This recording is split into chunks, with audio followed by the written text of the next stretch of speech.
final geology topic. We have mentioned plate tectonics a couple of times in our conversations, but I wanted to spend just a little bit of time actually talking about some of the details. But I'm going to start with a digression here. Alfred Wegener, actually kind of the same time period as Lowell. Okay, so he's a German scientist, pioneering meteorologist, polar explorer. He made several trips up to study the North Pole, was one of the first climatologists to make use of tethered balloons and kites for actually making measurements up in the atmosphere.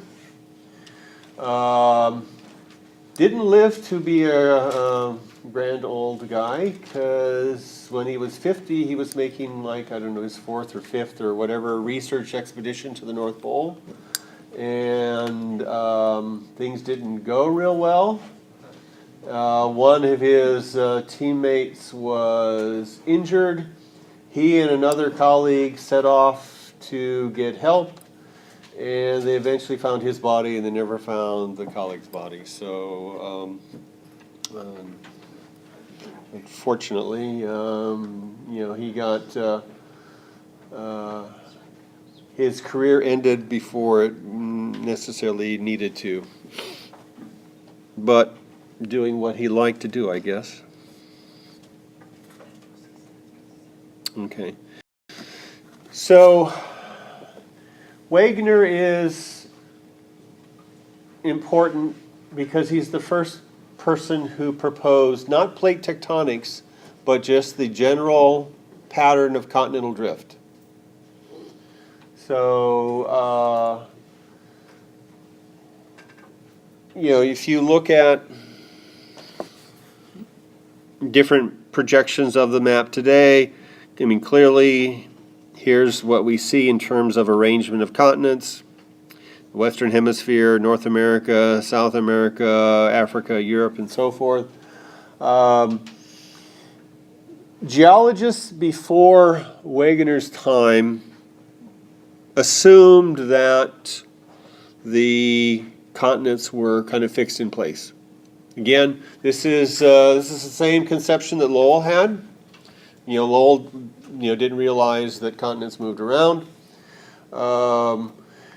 Geologists and ecologists and so forth realized that in some respects there had to have been connections back and forth between the continents at some point, because you find similar, related species of plants and animals on what are now separated continents.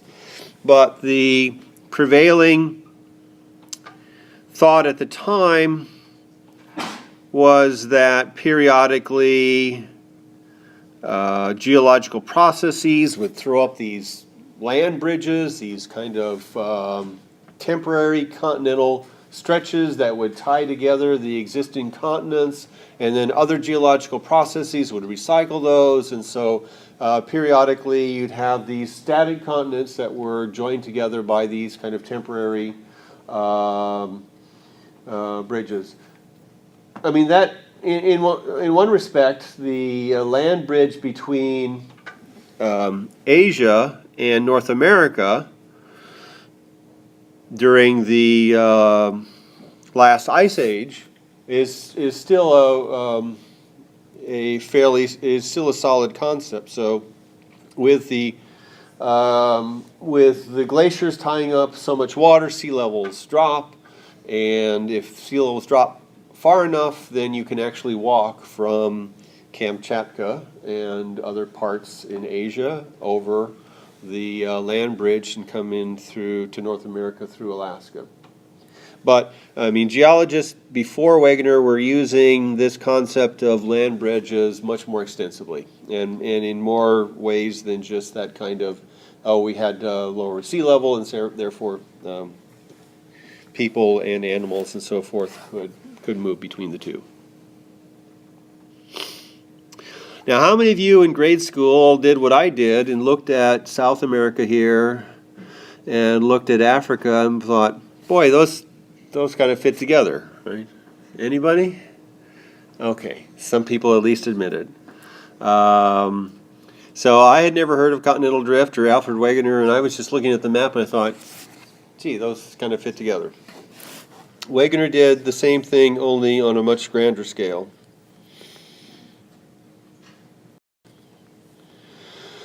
So I won't go through all of the pieces of evidence that he put together, but I mean, he did basically draw on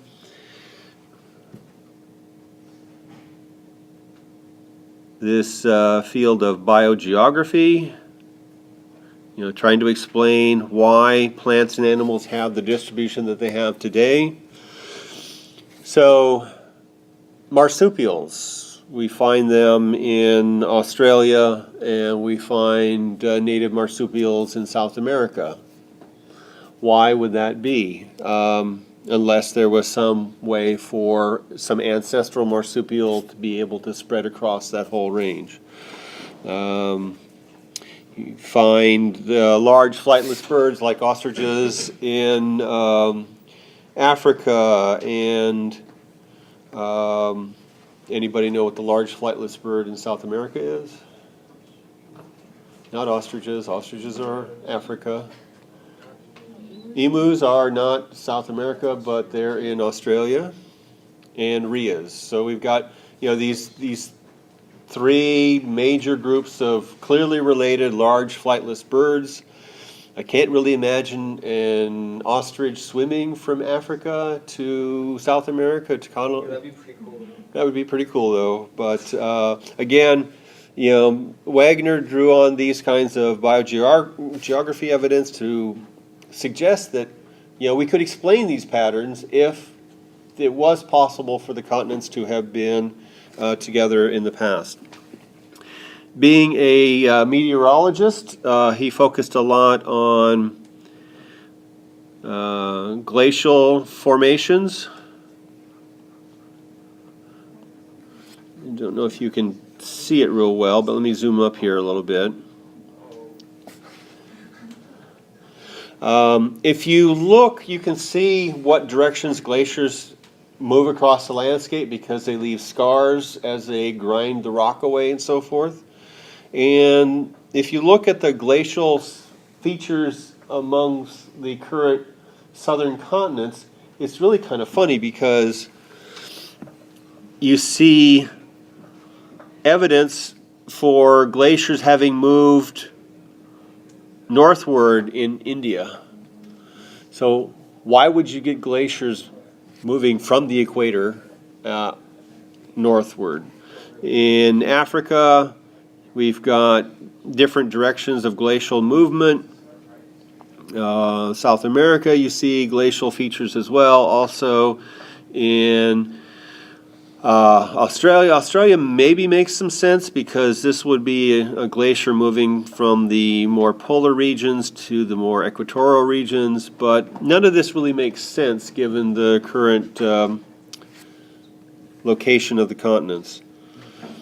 But if you can propose that at one point Africa, South America, Antarctica, Australia, and India were all part of one large southern continent centered around the South Pole. Then with the development of glaciers, with the increase in glaciation, the glaciers would spread out from the polar regions, and suddenly all of these glacial formations around the southern part of the globe would make sense. If you look at the fossil record,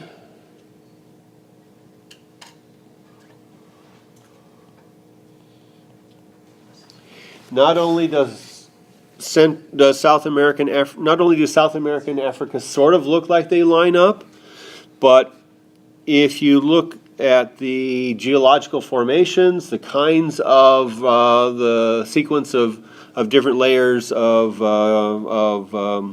geological strata, you look at the fossil remains, you can see that this part of the South American coast, which seems to line up with this part of the African coast, have the same kind of geology, the same structure, sequence of formations, the same kinds of fossils. It looks like, that was one landmass and just kind of was torn apart.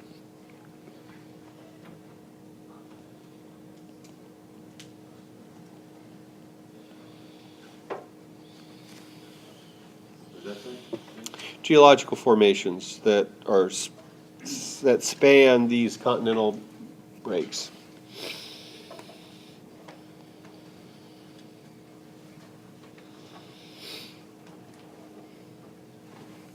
Okay, so Wegener took multiple lines of evidence, tied them all together with one simple hypothesis that the continents as we see them today were in different locations in the past, and those different locations in the past explain all of these different patterns of evidence. So what do you think his reception was among the geological community? Why, Nicholas? Just the way I phrased the question? Because at the time, people were all like, I don't know how to explain it. It's like how people didn't immediately accept the fact that there might have been life on Mars when it was first brought up. Okay, so it's a new theory, but seems to be a very effective theory. Well, it's radical, and it upsets the, I think, very deeply ingrained notion at the time that everything always was the way it is now, to some extent. So it's radical, and it proposes change.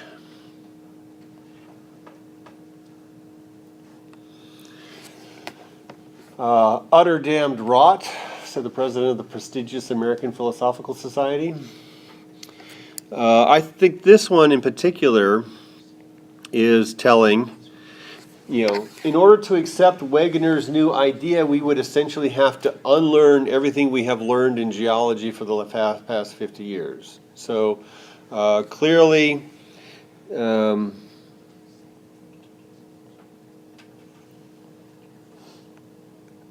there is an entrenched establishment view.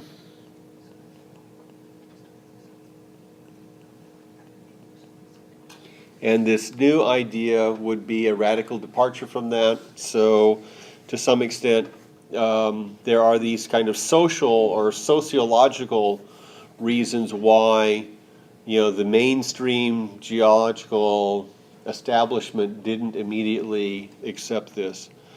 But what's probably was more damning for the acceptance is that Wegener proposed no mechanism that would explain how continental masses would move around the globe. Okay? Basically,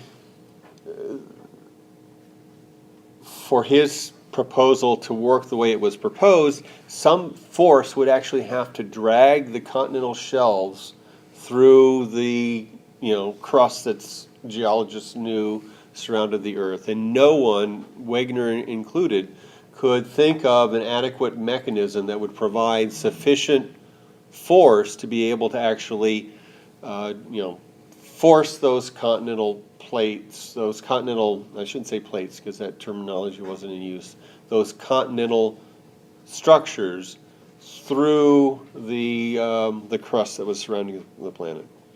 So, for a new theory to be really accepted, not only does it have to do a good job at explaining the observed world around us, which Wegener's theory did, but it has to have a plausible mechanism. I mean, if I wanted to explain why some fluids bead up on a wax paper surface and others don't, and I explained that on the basis of little tiny invisible men inside the water droplets that are either, pulling the droplet together or pushing it apart. I mean, that might explain what I see, but no one is going to accept that as a plausible mechanism. So I just want to make that point that evaluating the mechanisms that are proposed are oftentimes as important as addressing to what extent does the new theory actually give us a better explanation of what we see in the world. So what is the mechanism that eventually was proposed that explains all this? Plate tectonics, which I'm sure most have grown up with. But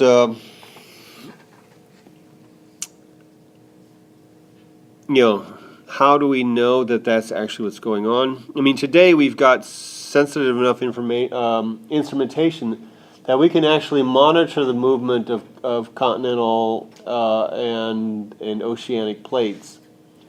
But back in the 50s, there was a big push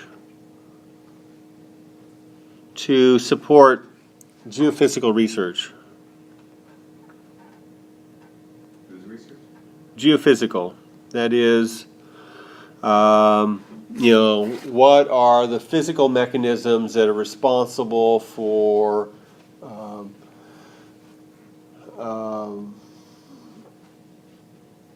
the formation and structure and characteristics of the globe we live on. So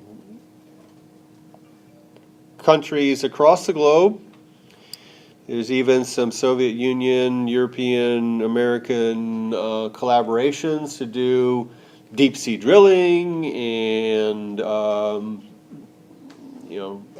geomagnetic studies and all sorts of just let's take a snapshot of the planet, let's really delve into what's going on with the physics of this globe we're living on. And it's really evidence that came out of that provided this mechanism of plate tectonics. Plate tectonics wasn't a thing until the 1950s. Wasn't a thing until the 1950s. In fact, this is meaning plate tectonics, not continental drift, but plate tectonics, is one of the most rapid scientific transitions that I know of. In fact, one of the big names in the field had papers published simultaneously that were pre-plate tectonics and post-plate tectonics in terms of explaining. Okay, so it was like this just clearly made so much sense. It provided the mechanism for continental drift that within the space of a year or two, pretty much the whole geophysics, geology establishment switched over to this view of how the world works. Part of the important evidence backing that up is that it came out of these deep sea core studies.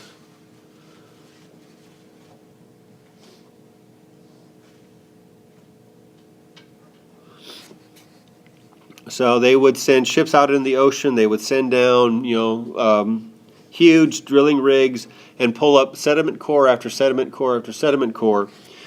And when they looked at the magnetic fields in those cores, they found a very interesting situation.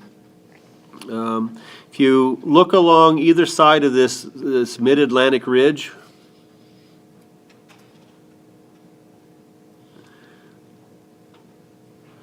you find bands of sediment that have reversed magnetic signatures. These would be, as the magma is coming up in the middle of this mid-Atlantic ridge, this spreading zone, the magma would cool, And as this magma solidified, it would pick up the magnetic field that was present at the time.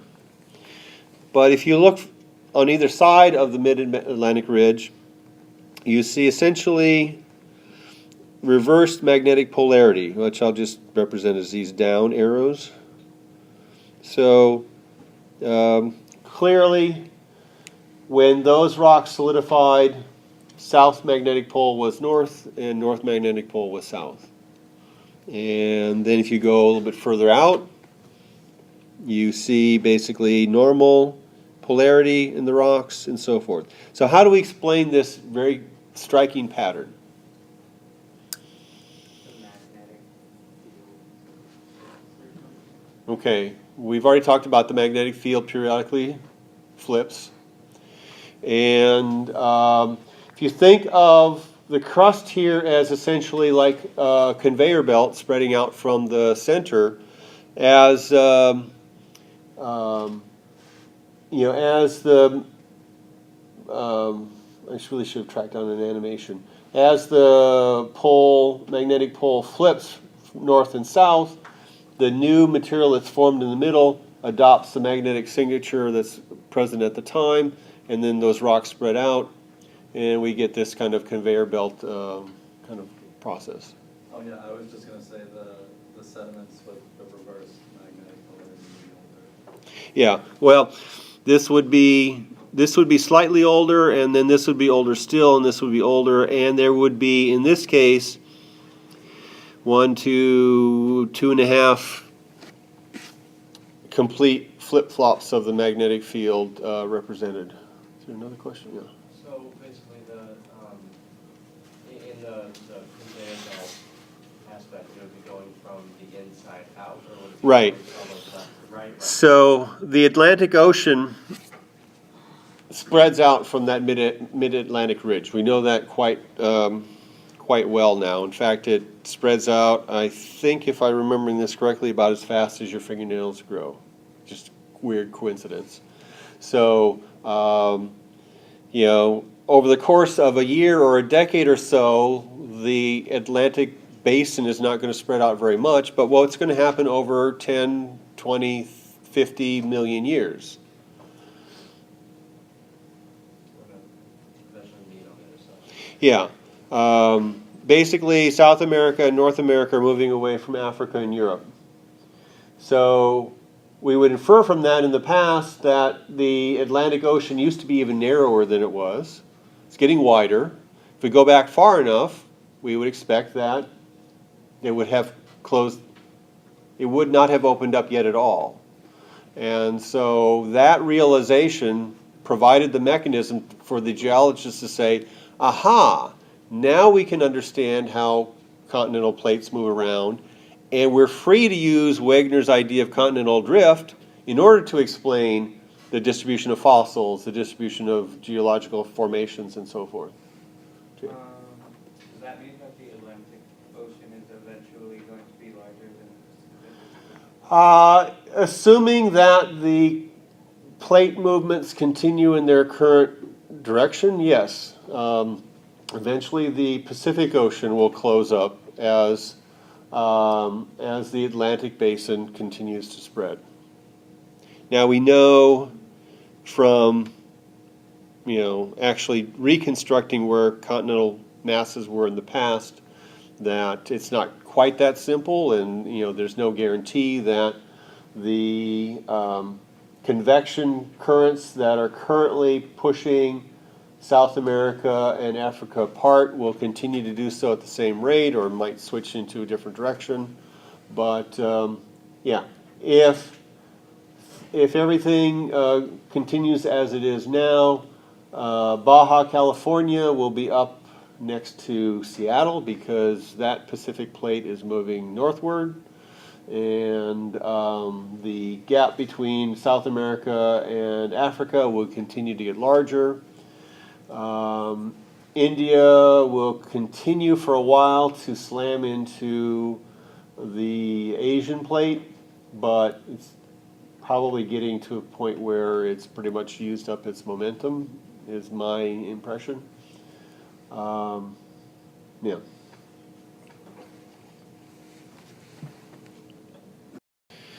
Okay, so I don't think we necessarily need to, we've already kind of talked about this, but we have those convection cells that are associated with plate tectonics are an important process for removing heat from the inner core out to the surface of the mantle and through the crust. And that's essentially, those convection cells are driving the whole process. Again, this is really kind of maybe a repeat of what we've talked about. Clearly, you've got the ability for plates to spread apart. We've already been talking about that. And actually, we talked about that in terms of the Valles Marineris system on Mars, which is a rifting process. Plates can move past one another, like Baja California moving up past the coast of the U.S. And then, of course, if some plates are spreading apart, there's got to be other places where the plates are slamming into each other. Generally speaking, you're going to have one of the plates being subducted in a subduction zone under the other one, which is what's being shown right here. And clearly, as this crust material moves down into the upper mantle, it's going to heat up. Some of it's going to melt, and that's why we see, lots of volcanoes in these plate boundary areas. Okay, so this is just basic Earth geology.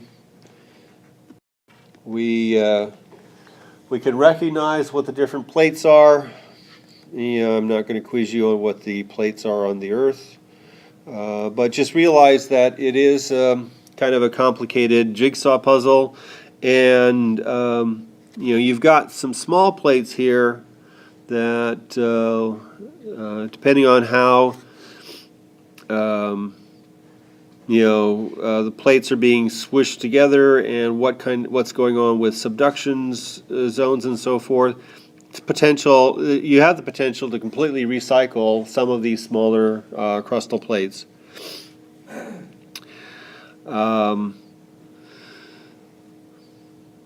Any given plate,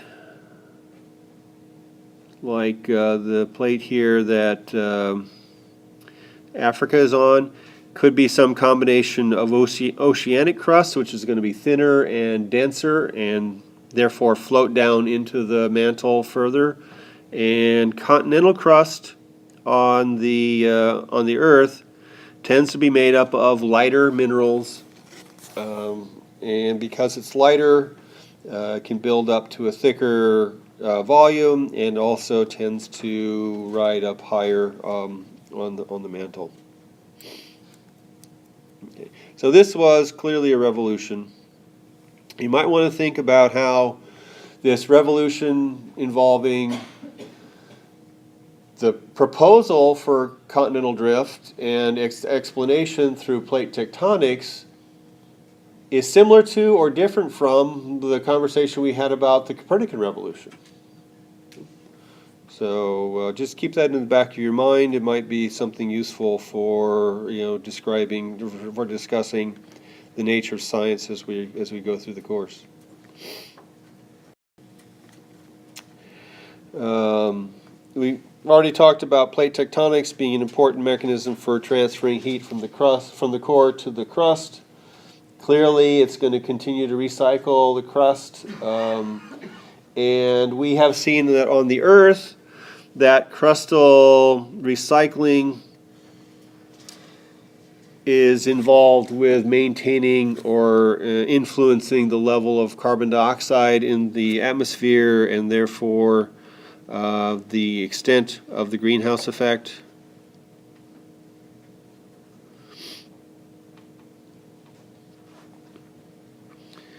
So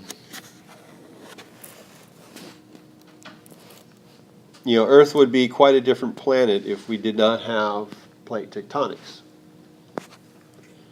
So then what's the question about Mars? Does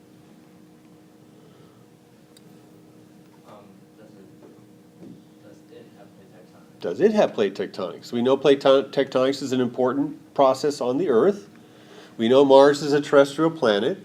To what extent can we apply what we know about the Earth to understanding Mars? That kind of, drawing analogies between the planets, and to the extent that we can do that, is an important process for helping us, figure out what we can know and what we can't know about Mars.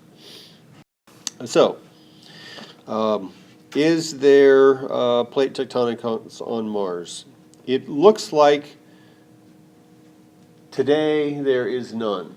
There's very little evidence that there's any kind of plate boundaries, plate shifting going on Mars today.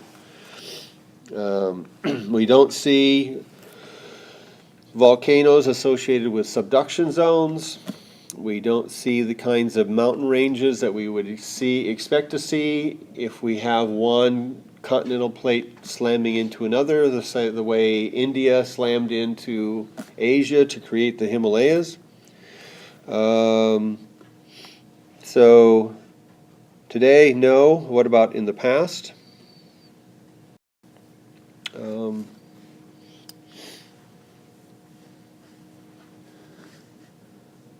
We've talked about these data from the magnetometer experiment on Mars Global Surveyor already. That was part of that clip about Mars's magnetic field.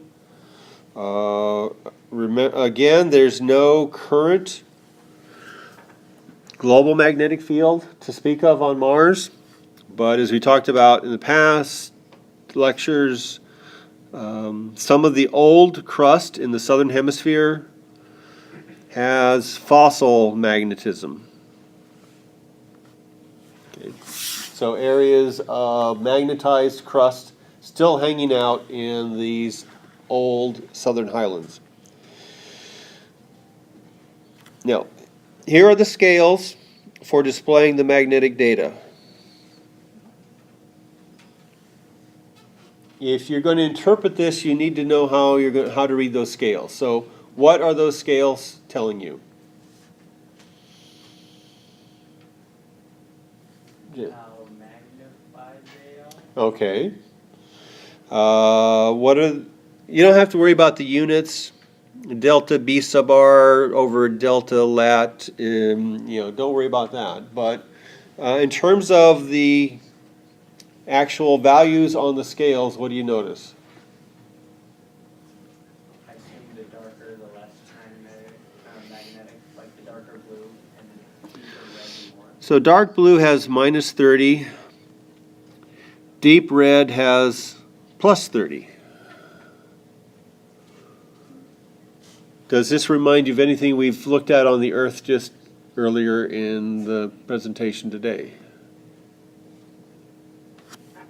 The magnetic reverse poles on the plates. Okay, so here we have a region that has an overall net positive magnetic signature next to a region that's got an overall and very strongly negative magnetic signature, and then here's another region, long strip of positive and negative. How might you explain that pattern? Tectonics the same way, kind of pushes it. Yeah, so maybe there billions of years ago, when Mars still had a magnetic field, which presumably would have flipped back and forth periodically before it collapsed entirely. Maybe this is, the conveyor belt of new crust that's being formed. And as new crust gets formed, it's going to take up, a positive or negative magnetic field, depending on what's going on with the global magnetic field. So this is about the best evidence that there might have been plate tectonics in the past on Mars. And even wimpier evidence is this Thaumasia region of Mars. This is just a little bit south of the Tharsis region. So Tharsis here with the three volcanoes and Valles Marineris. If you look here, this is the closest that Mars comes to the kind of mountain range you would expect that would be similar to the Himalayas.